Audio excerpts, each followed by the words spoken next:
Oke, Assalamualaikum warahmatullahi wabarakatuh. Selamat sore teman-teman semua.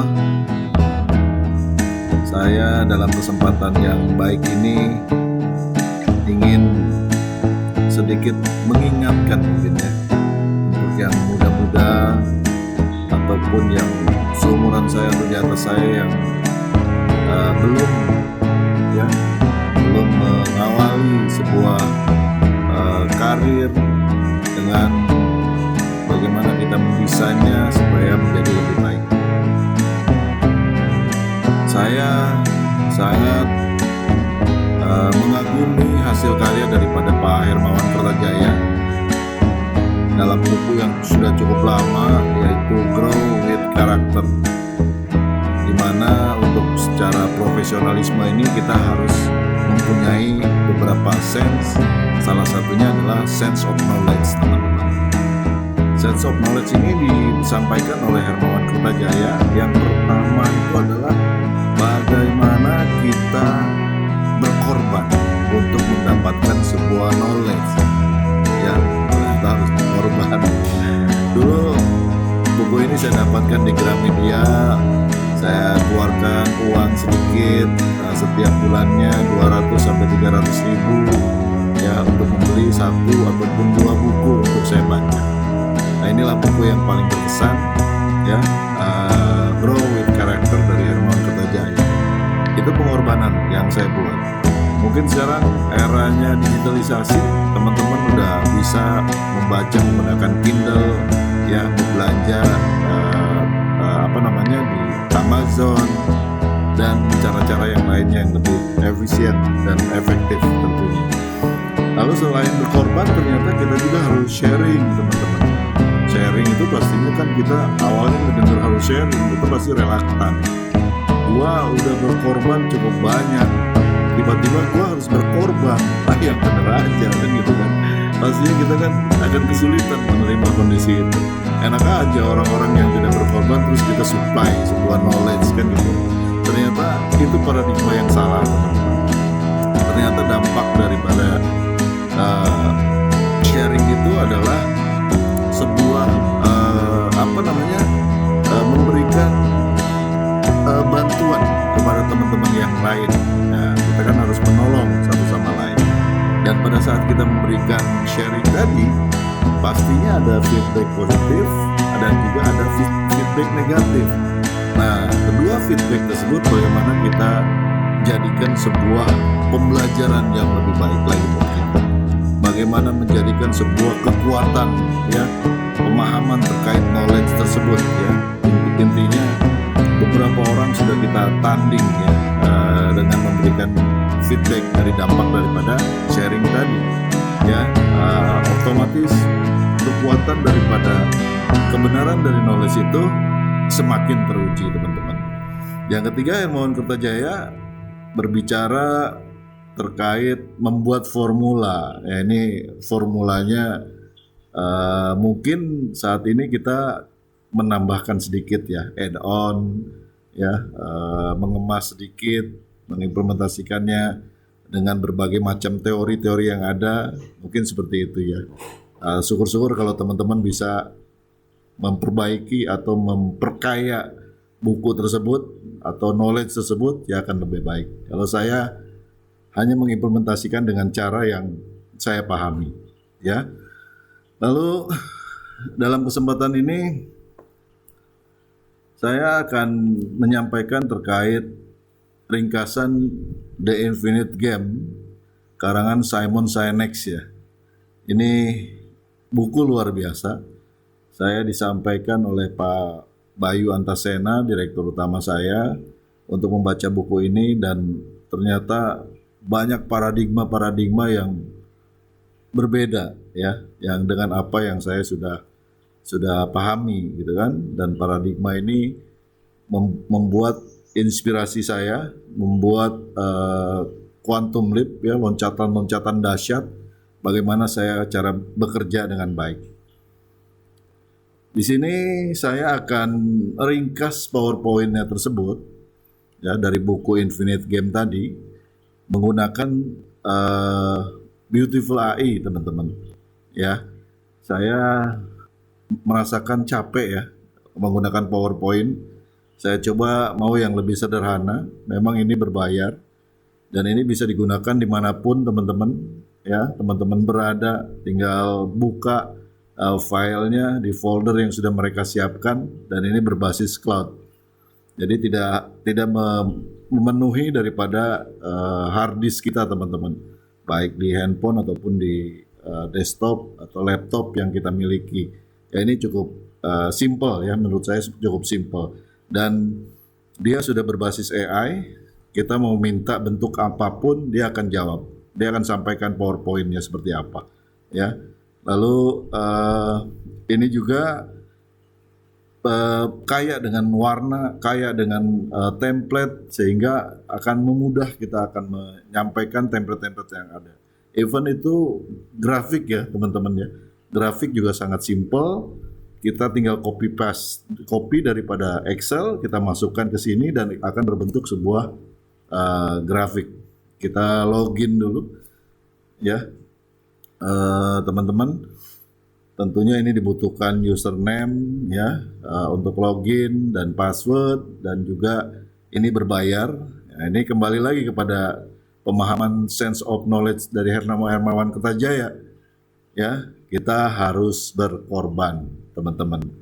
Kalau kita mau gratisan aja ya 365 gratis dari kantor. Ya, kita nggak berkorban ya sedikit pun pastinya hasilnya juga kurang optimal. Mungkin seperti itu. Kunci sukses tanpa berbayar tapi optimal, wah akan luar biasa. Ya. Lalu kita coba klik. Ini arsip-arsip pemikiran-pemikiran saya ya terkait organisasi, terkait apapun ya yang saya butuhkan dalam dunia pekerjaan. Saya siapkan dengan baik dan saya peroleh dengan mudah pada saat anytime dibutuhkan ya dalam kondisi apapun. Intinya harus ada laptop minimal dan otomatis harus ada koneksi ke internet, teman-teman.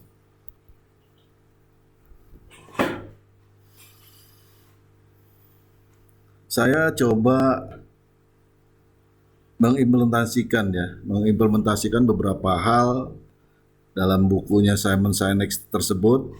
Salah satunya bagaimana saya membangun agile organization. Agile organization ini yang saya namakan network of teams. Ya, teman-teman bisa mendapatkan literatur lengkapnya dari McKinsey dengan mudah. Ternyata ini bisa menjadi bagian puzzle yang melengkapi tidak hanya teori tapi bagaimana kita implementasikan di dunia nyata, teman-teman. Simon Sinek mengajarkan bahwa ini dunia penuh dengan ketidakpastian ya. Dalam penuh ketidakpastian ini otomatis kita harus mempersiapkan diri dengan baik. Salah satu yang pertama itu adalah kebenaran itu ya kadang tidak menyenangkan, teman-teman. Kita harus sampaikan kebenaran ini karena kita harus belajar dari sesuatu yang kadang tidak menyenangkan orang lain ya. Tapi ini benar ya, ini harus disampaikan. Kita tidak selalu menggunakan old school gitu ya. Konsep-konsep lama ya, kadang kita harus menyampaikan sebuah kebenaran yang mungkin untuk sebagian orang tidak menyenangkan. Lalu kita juga harus mengakui apa yang tidak mereka ketahui.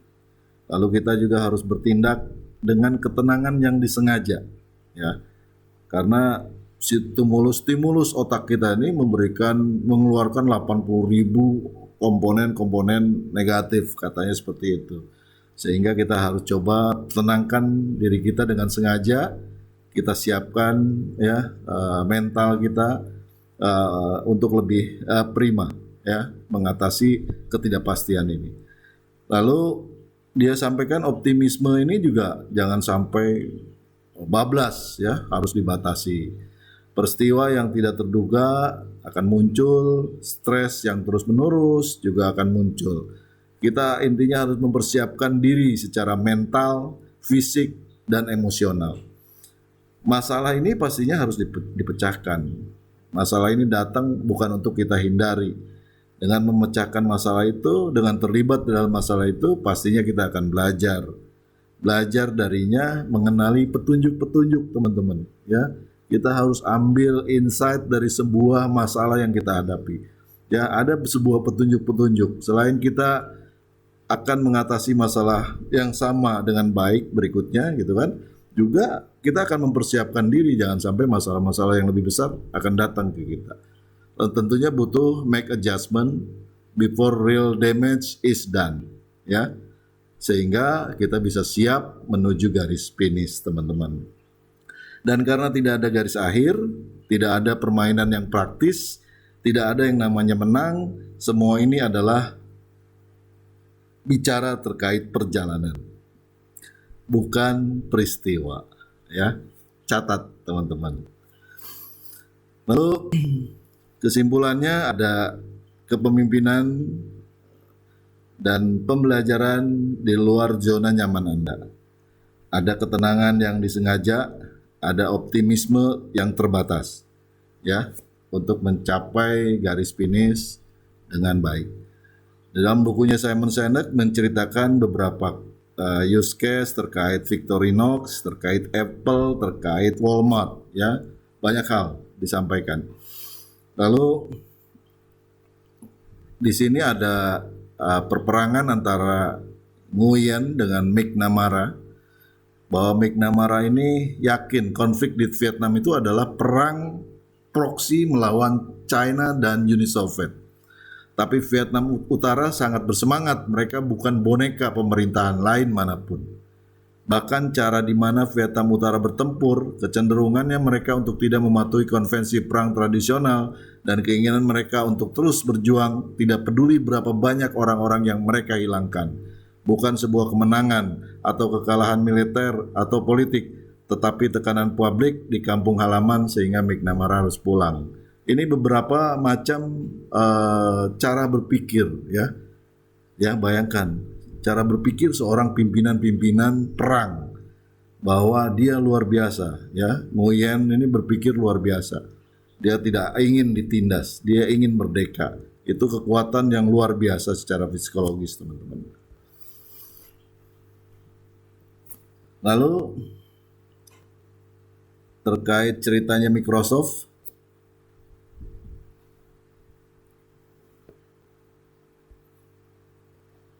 ada jeda, slide-nya belum muncul, teman-teman. Coba saya klik lagi lebih besar lagi. Belum juga muncul. Oke. Mungkin sinyalnya terganggu.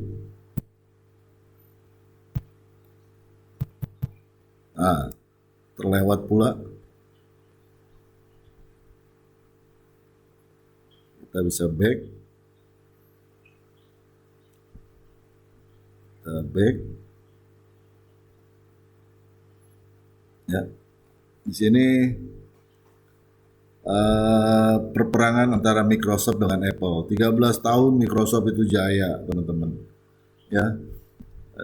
Terkadang berbicara tentang visi atau jangka panjang dalam konteks yang terbatas tentang perangkat, kinerja saham, pangsa pasar, dan uang.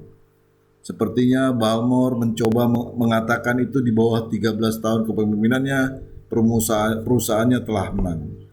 Mereka tidak memikirkan apa yang kemungkinan terjadi di masa depan. Itu hanya kompetisi untuk market share dan uang.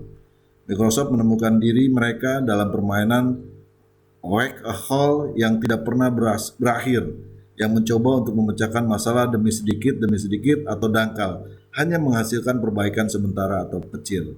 Ya, Microsoft berpikiran sebagai infinite minded leader, menggunakan kinerja perusahaan untuk menunjukkan nilai karir mereka sendiri.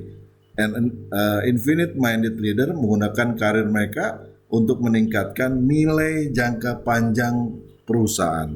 Ya, di situ bedanya, teman-teman. Ya.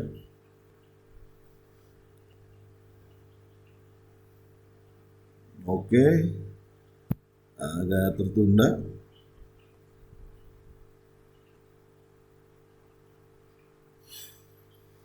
Ini ada kondisi perkantoran kita, teman-teman, yang disampaikan oleh Simon Sinek. Untuk melindungi diri mereka sendiri, mereka tidak mempercayai siapapun. Pastinya salah. Taktik mereka bisa menjadi terlalu agresif, ego mereka menjadi tidak terkendali. Itu pastinya salah. Mereka belajar mengatur hierarki untuk mendapatkan bantuan dari kepemimpinan senior sementara. Ya, itu juga salah. Menyabotase rekan mereka sendiri, apalagi secara tidak sengaja memberi penghargaan kepada manajer yang mencekik ide-ide inovatif, itu juga salah. Bermutasi menjadi sesuatu yang membengkak dan syarat birokrasi, ya, itu juga harus kita perbaiki. Ini ada contoh yang baik. Dia Nikolai Vavilov, Russian botanist and genetics. Ya, dia mempunyai visi the infinite game, ya, atau infinite vision. Saya ingin departemen menjadi kebutuhan institusi, berguna bagi semua orang sebanyak mungkin. Saya ingin mengumpulkan varietasnya keragaman dari seluruh dunia. Wah, cita-cita luar biasa. Dan seperti apapun visioner yang baik dengan pola pikir yang tidak terbatas, dia menyimpulkan hasilnya adalah tidak pasti. Dia pun tidak optimis. Dia bilang hasilnya tidak pasti, tapi tetap saja aku ingin mencoba. Luar biasa. Vavilov dulu mengalami lebih dari 400 sesi interogasi brutal. Beberapa bertahan lama 13-an jam, semua dengan maksud untuk mematahkan semangatnya dan memaksa pengakuan bahwa dia adalah simpatisan anti-Stalin. Sayangnya pada tahun 1943, di usianya yang baru 55 tahun, seorang ahli botani visioner dan ahli genetika tanaman yang telah mengabdikan hidupnya untuk mengakhiri kelaparan meninggal di penjara dalam kondisi kekurangan gizi, teman-teman. Ya, bagaimana perjuangannya dia. Hitler tahu nilai bank benih dan menginginkannya untuk dirinya sendiri dan untuk Jerman.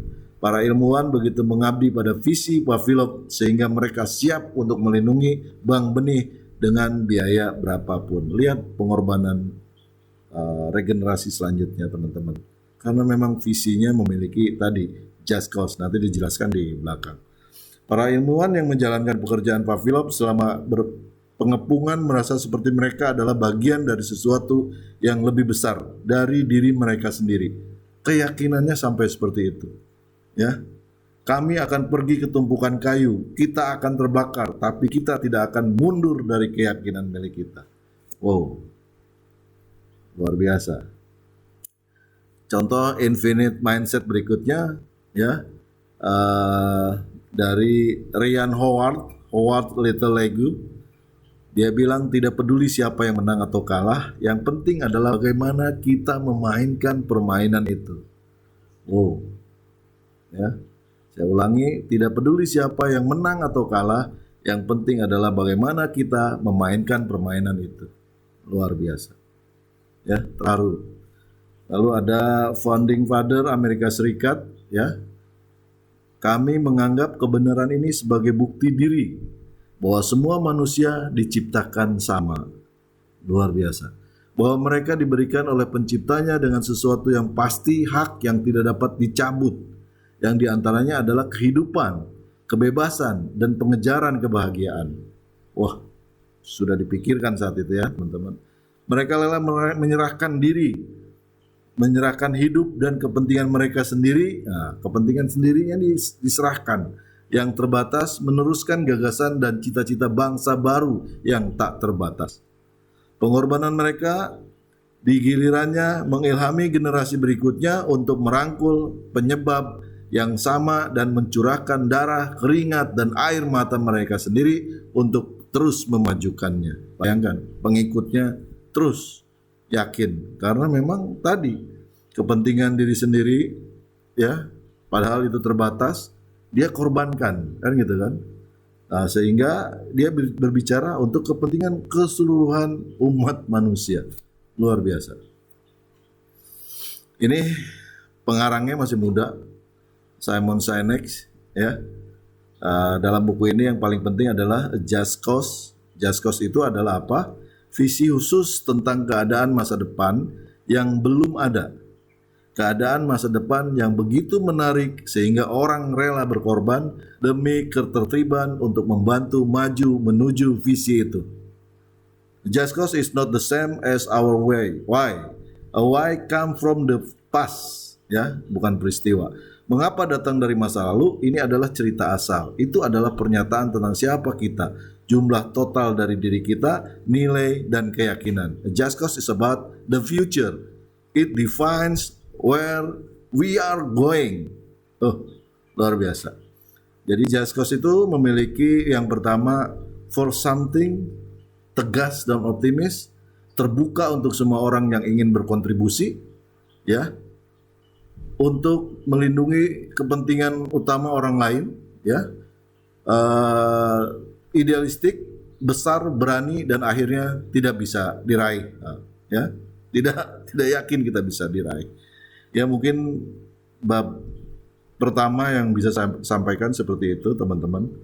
Nanti kita akan lanjutkan di video berikutnya terkait contoh-contoh mana pimpinan-pimpinan perusahaan yang kategori infinite mindset dan finite mindset.